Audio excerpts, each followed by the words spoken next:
नमस्कार। आपने एक छोटे बच्चे की डिटेल्स मुझे दी है। 26 जुलाई 2021 दोपहर को 2:06 पर इनका जन्म हुआ है। आइए देखते हैं इस कुंडली में कौन से ग्रह कहाँ किस भाव में बैठे हैं और क्या रहने वाला है इनके जीवन में सब कुछ। ये कुंडली तुला लग्न और कुंभ राशि की कुंडली है। लगन के स्वामी शुक्र हैं, राशि के स्वामी शनिदेव हैं।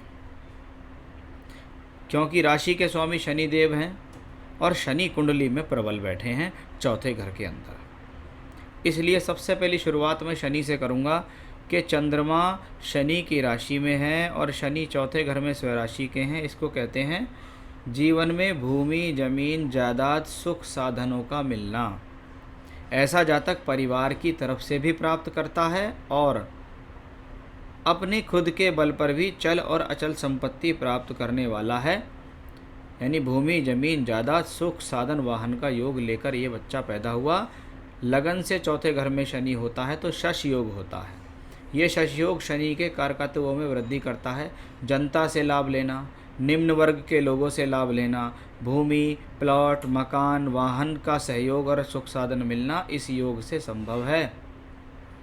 इसके ऊपर सूर्य और बुध की दृष्टि है। सूर्य बुध का बुध आदित्य योग बनता है कुंडली के दशम भाव में। इसको मैं राजयोग कहता हूँ, क्योंकि भाग्य स्थान का मालिक सूर्य बुध और लाभ स्थान का मालिक सूर्य दशम भाव में है और ये दोनों शनि को देखते हैं। यानी भाग्य के भरोसे भी जीवन में सुख साधन मिलेंगे। ये सूर्य बुध का योग कार्य क्षेत्र के दृष्टिकोण से अच्छा है। ये सूर्य बुध का योग यश दिलाएगा, सम्मान दिलाएगा, कार्य क्षेत्र में तरक्की दिलाने वाला योग होगा।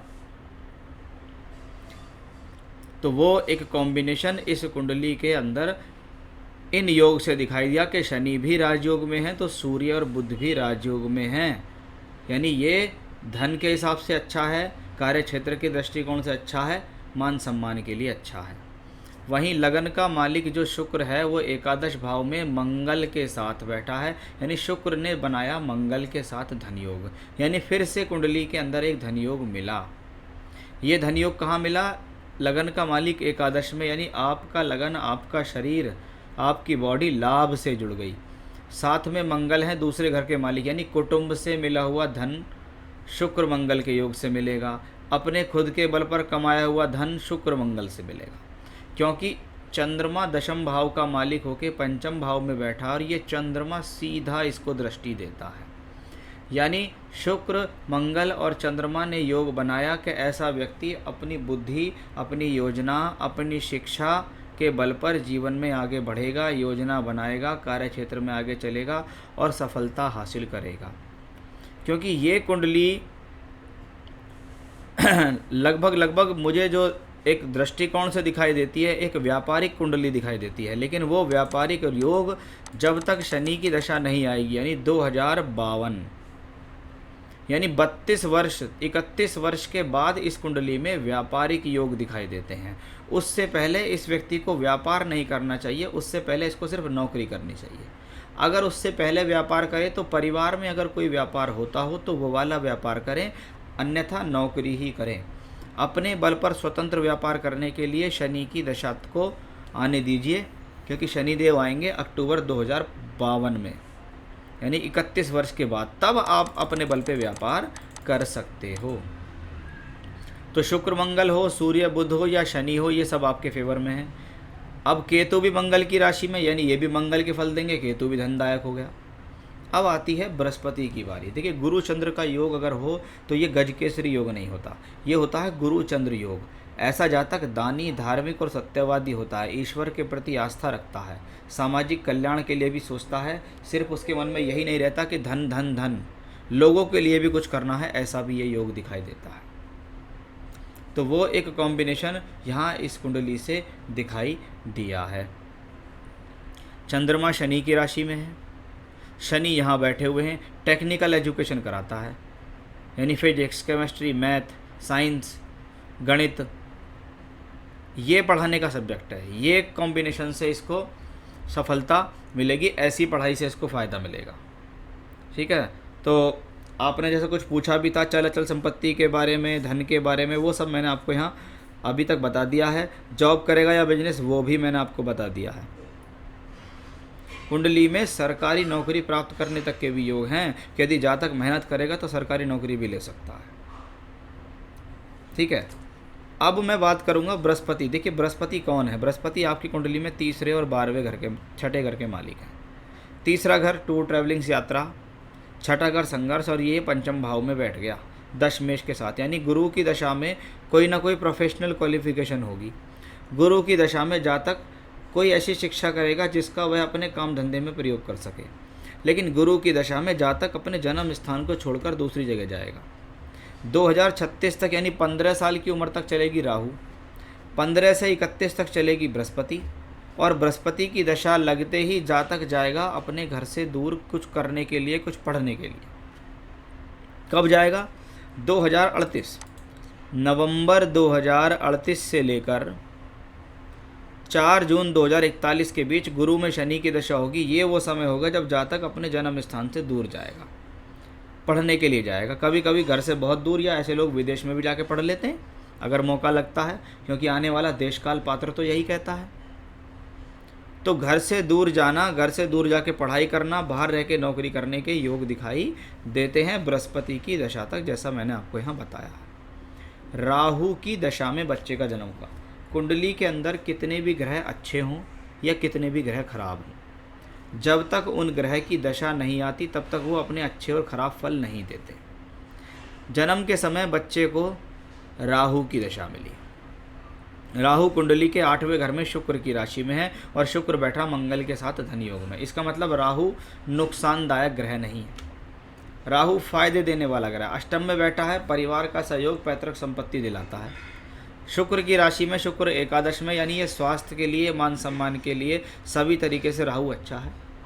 ये आपको अच्छी शिक्षा करा सकता है, ये आपको कार्य क्षेत्र में तरक्की दिला सकता है। लेकिन बृहस्पति की दशा 15 वर्ष की उम्र से लगेगी। बृहस्पति इतना आसान नहीं है बृहस्पति की दशा में फल लेना।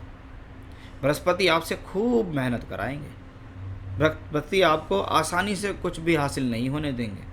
इसको कहते हैं कि बहुत संघर्ष करा बृहस्पति की दशा में, शिक्षा भी करी, शिक्षा से प्राप्ति भी करी, नौकरी भी करी, धन भी कमाया। वो सब यहाँ बृहस्पति की ही योग से दिखाई देता है। अब बृहस्पति में दशा आएगी, जैसे लगभग आप समझिएगा शनि, बुध, केतु, शुक्र। गुरु में शुक्र आएगी 2044 में।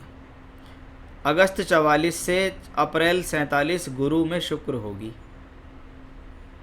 एक तो ये समय इनके जीवन में विवाह के संबंध के लिए देखा जाता है कि उस दौरान से विवाह हो सकता है, या फिर जून 49 से लेकर मई 50 के बीच में शादी होगी। गुरु में शुक्र और गुरु में मंगल, ये 2 विवाह से संबंधित दशाएं हैं। तो उसमें अपने हिसाब से आपको देखना है कि अगर बच्चा पढ़ रहा है या नौकरी कर रहा है तो आप उस समय पोस्टपोन कर सकते हैं, प्रोग्राम को आगे ले जा सकते हैं, और गुरु मंगल में जाके फिर शादी कर सकते हैं। ये मांगलिक नहीं है, कुंडली में किसी प्रकार का दोष नहीं है। कुंडली मिलान करके विवाह करें, ये मैं आपको कहूँगा। गुण मिलान करके विवाह ना करें, क्योंकि इनके कुंडली में थोड़े बहुत तनाव वैवाहिक जीवन को लेकर दिखते हैं। बाकी इनकी पत्नी की कुंडली से पता लगेगा कि वो वैवाहिक जीवन खास तौर पे कैसा होगा। तो शिक्षा के हिसाब से अच्छा, नौकरी के हिसाब से अच्छा, बिजनेस कब करें वो बताया, सरकारी नौकरी तक के भी योग हैं वो भी मैंने आपको यहाँ दर्शा दिया है। मैरिड लाइफ कैसी रहेगी, शादी कब होगी, कुंडली में 9 ग्रह कहाँ किस भाव में बैठे हैं वो भी बताए। राहु केतु भी इनके लिए कोई नुकसानदायक नहीं है, वो भी इनके हिसाब से बैठते हैं। स्वास्थ्य के दृष्टिकोण से भी कोई बड़ी बात परेशानी नहीं है। यानी कुंडली एक अच्छे ग्रह नक्षत्रों में पैदा हुए जातक की है। ग्रहों की स्थितियाँ बड़ी अच्छी हैं।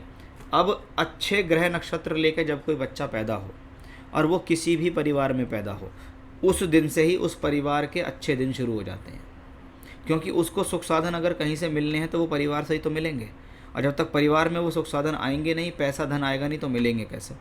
यानी वो योग परिवार के लिए भी अच्छा, ये सभी योग अपने लिए भी अच्छे। यानी ये हॉरोस्कोप एक करोड़पति जातक की कुंडली है। ऐसा जातक जीवन में अच्छा धन कमाता है, चल अचल संपत्ति, भूमि जमीन जायदाद प्राप्त करता है। तो कुंडली ओवरऑल अच्छी है, ईश्वर कृपा बच्चे को मिलेगी, बिल्कुल भी घबराने की ज़रूरत नहीं है। जब बच्चा थोड़ा बड़ा हो जाए, 15-16 वर्ष का हो जाए, तब उसके बाद आप इनको पन्ना रतन पहना सकते हैं, उससे पहले कुछ नहीं पहनाना। तो ये था आपकी कुंडली का एनालिसिस। अच्छी कुंडली है, ग्रह गोचर की स्थिति अच्छी है, दशा भी अच्छी मिल गई, थोड़ा बृहस्पति संघर्ष कराएगा, लेकिन संघर्ष जीवन में होना भी चाहिए। जब तक संघर्ष नहीं होगा तो पता कैसे लगेगा कि जीवन में संघर्ष क्या होता है। सब कुछ आसानी से मिल जाएगा। बृहस्पति थोड़ा संघर्ष कराएगा लेकिन देगा भी सब कुछ। यानी बृहस्पति देव कहते हैं कि भैया मैं संघर्ष कराऊंगा लेकिन मैं दूंगा भी बहुत कुछ। घर से दूर ले जाऊंगा, स्थान परिवर्तन कराऊंगा, विदेश तक जाके पढ़ने के भी योग दिखाई देते हैं। तो ये था आपकी कुंडली का विश्लेषण, सवालों के जवाब और नमस्कार।